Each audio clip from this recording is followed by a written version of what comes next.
Okay, when you're driving on the beach and you hear that sound like a Russian woodpecker, that's what you call your blend door is not working properly. What it's doing is the gear just keeps turning and turning. It's stripping. It just keeps turning and turning and turning, like a Russian woodpecker. Okay, so I'm replacing the blend door actuator with that bootleg one.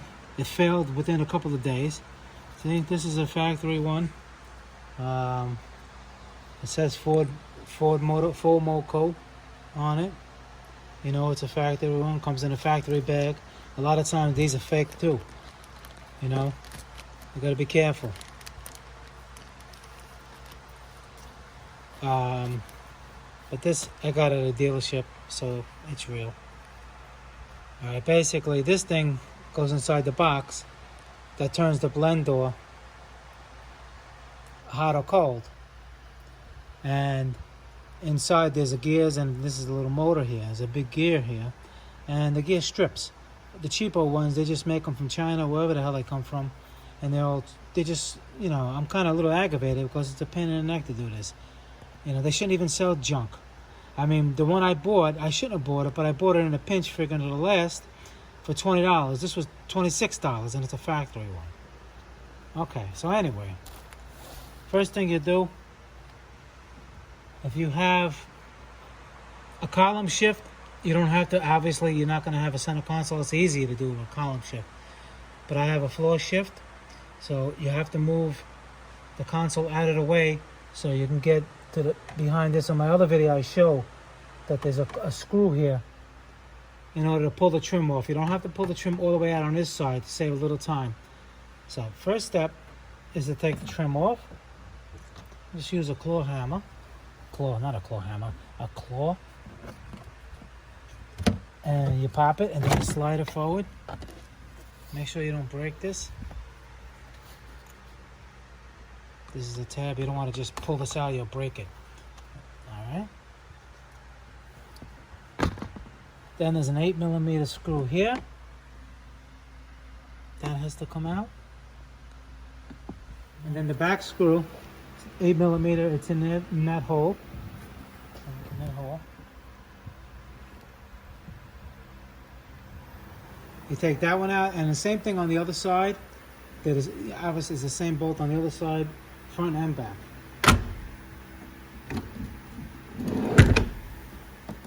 Okay, once you get those two trim panels off, this one on that side, that one on that side, you get your 8mm front, 8mm back on both sides. There's still two screws over here. You have to lift this up with a little pry bar. You put a little pry bar underneath here, and she pops up. All right, very simple. Comes out of the way. There's no electrical on that. And you get these screws right here. This one and that one, both 8mm. Okay, now once you get those two screws out from up here, the two 8mm, you just slide it back. You don't have to touch anything with the gear shifter. Put the gear shifter in one, so you got enough play. You just slide it just enough to get to these 8mm bolt. There's one here and one on the other side, but we're gonna take that one out too, but we're not gonna take that completely out because you have to take the whole dash off. So all we're gonna do is just wedge it up, take this one out, and we're gonna take this out.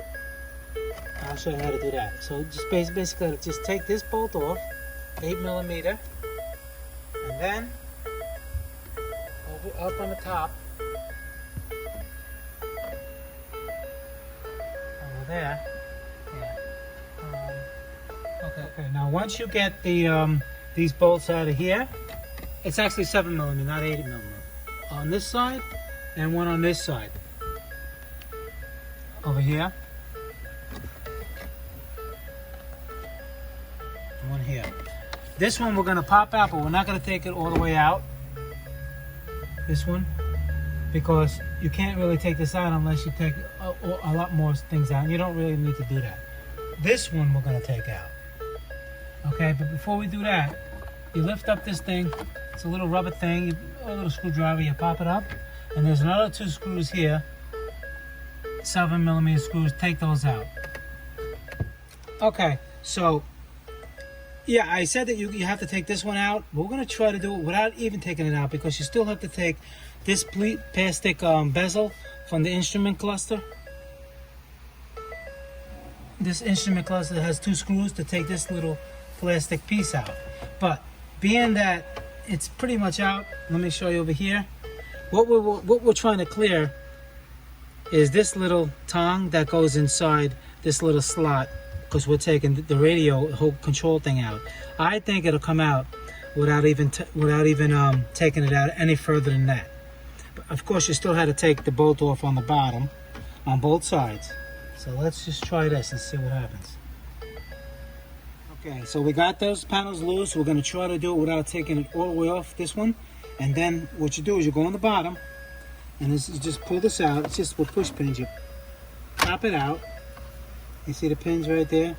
You pop it out, and then you go behind, and you just pop this out. The little sync controller.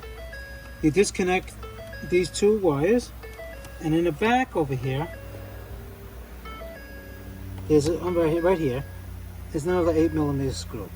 You take that out, and then the panel should just pop out. Once you get that out, you pop it out. Okay, you see? And it does clear. So we don't even have to take it all the way out. And over here, same thing over here. You don't want to break nothing. You know, go slow. See? This is all light. I'm going slow. Alright? You see, that's what you want to clear. That, and on the top. Just massage it a little bit, and it should come out. See? Patience is a virtue. One here and one here, and it goes in there. You don't want to break it. You know, you break it, and you just don't want to break it. Okay, and then you disconnect in the back over here. You disconnect all the wires, whatever wires you got. You got one on the top here, 2, 3. I got 4 wires back here with a cigarette lighter too. Disconnect all 4 of those. This is the back plate. I had a wire here. You disconnect that wire. You disconnect this harness. You disconnect this harness and the cigarette lighter harness, and the wires for the sync were here, which are down here, right here. And you just take it out. You see, it's basically push pins on it. And basically the trim molding, of why you got to take the trim molding off, is because it goes in these channels. This channel, that channel, this channel, and this channel. So you, in other words, it doesn't just pull out. You would break this or break this. Okay? And after you do this, you have 8mm, 7mm bolts. You have 1, 2, 3, 4. Got to take those out. Once you take the radio out, you have your harnesses here, and the antenna, and the sync. You take that out, and then you look right here, and that's the culprit. Now watch this. When you put it on, this is it, right here. Here, I can make it different. See? Make it. It's banging. It's just slipping and slipping and slipping.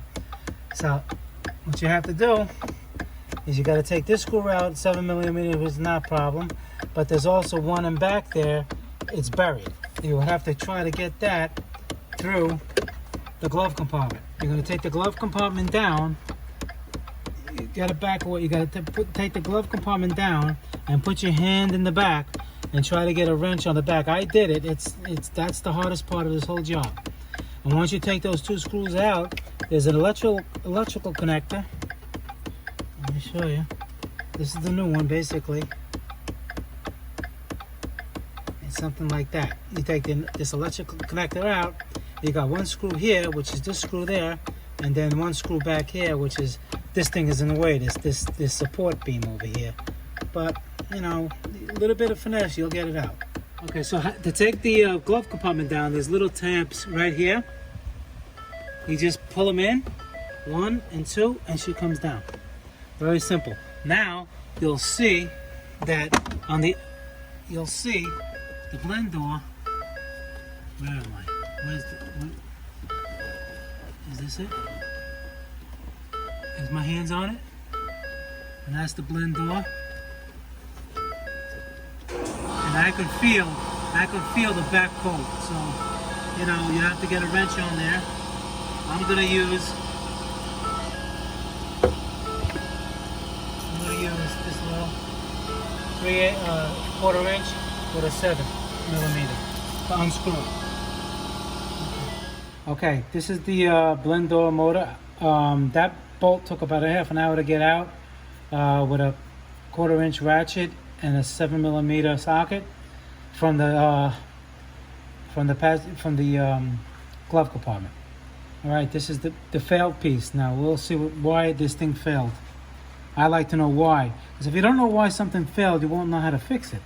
You won't know the reason. You could be a parts changer and change it, and you know, let's say if this stripped out. If this stripped out, that means the blend door, the box itself, is something binding or broken. But the teeth on this are fine, so we know it's not this spline that goes into the blend door, which would be a pain in the neck, because you would have to replace that whole thing, take the whole dash apart. All right, so now we know it's this because it's not stripped. It's stripped. It's not supposed to do that. So now let's open it.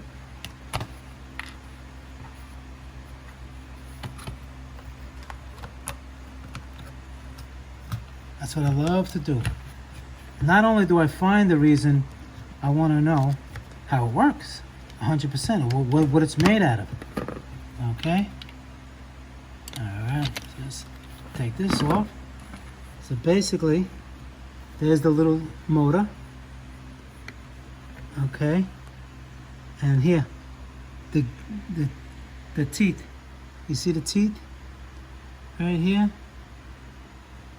Right here, they all failed. They stripped. Hey, this is brand new, mind you, brand new. So basically, because the components is probably the same. It'll look the same as the factory one, but the way it's made, the quality of the plastic. This is cheap Japanese, not Japanese. Japanese are good. This is cheap Chinese or Korean stuff. All right, and that was the culprit. Basically, this little thing was just spinning and spinning and spinning instead of doing its job. Instead of doing the blend door motor and closing it, you can see it. Right there, it's all stripped.